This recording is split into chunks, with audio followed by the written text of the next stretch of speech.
Hola chicos, vamos a ver el tema del transporte y la distribución de la energía eléctrica.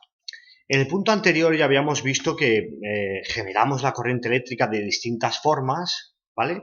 Eh, Además de las centrales eléctricas que hemos visto en el apartado anterior, hay otras un poco más extrañas, como por ejemplo la energía mareomotriz, que se parece mucho a la eólica, pero que aprovecha en este caso las mareas, el movimiento de los mares, de los océanos. La energía, otra forma de obtener energía eléctrica sería a través de la geotermia, ¿vale? Que aprovecha el calor que se desprenden de las capas internas de la Tierra. Y bueno, lo más interesante o la parte interesante de este apartado es que un poco esa producción de energía eléctrica se tiene que adecuar a la demanda, ¿vale? Porque si hay exceso de producción y no se consume esa energía eléctrica, al final todas las instalaciones se recalientan, sufren y perdemos energía y costes económicos. Como la energía eléctrica es muy difícil de almacenar, esto sería una batería, una megabatería, ¿eh? Se necesitan baterías muy grandes para almacenar energías eléctricas más o menos pequeñas, pues prácticamente a la vez que se produce se debe de consumir, ¿vale? Se tiene que adecuar la demanda a la producción. Una vez que se ha generado la corriente eléctrica en una central eléctrica, sea del tipo que sea, ¿vale? Esa salida de corriente pasa a un transformador elevador de tensión. Una central eléctrica puede llegar a generar 26.000 voltios. Esta estación transformadora, que contiene un transformador, eleva esa tensión, sube esa tensión hasta los 500.000 voltios y se traslada por líneas de alta tensión, como normalmente las centrales productoras están alejadas de las poblaciones, se transporta por medio de esas líneas de alta tensión.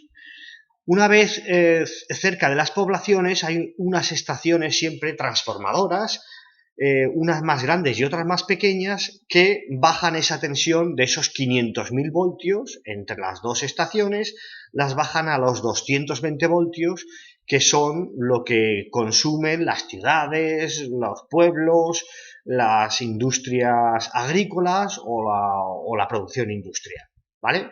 Os dejo aquí un vídeo por si queréis un poco más de información sobre el tema del transporte.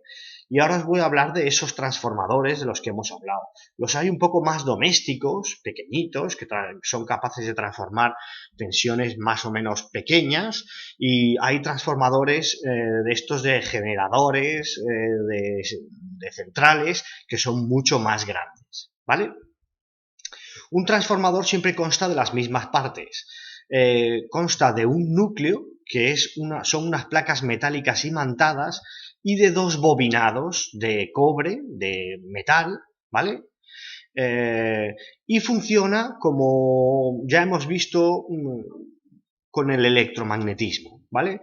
Hay una entrada que se le llama bobina primaria, en este caso tiene 220 voltios, y una secundaria. Por aquí entraría la corriente, por el bobinado primario, aquí se produciría la inducción, con lo cual esa corriente de 220 voltios se transformaría en 12 voltios. En este caso hemos hecho un descenso de voltaje, de 220 a 12 voltios, ¿vale? La fórmula que rige estos transformadores es esta, que relaciona el voltaje secundario con el voltaje primario, es igual al número de espiras, número de vueltas que da en el secundario, dividido entre el número de espiras o vueltas que da en el primario. Si yo tuviera, por ejemplo, en este caso, estos 220 voltios, estos 12 voltios en el secundario, 10 espiras en el secundario, podría calcular el número de espiras que necesito que dé el transformador en el primario, ¿vale?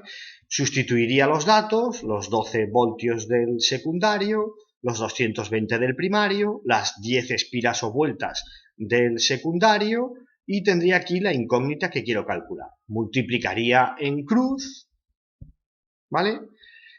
y me saldría que si multiplico los 220 voltios por las 10 espiras del secundario, dividido entre las 12 voltios que me darían el secundario, me sale que más o menos este transformador tendría que tener 183 espiras para lograr esa transformación de 220 en 12 voltios.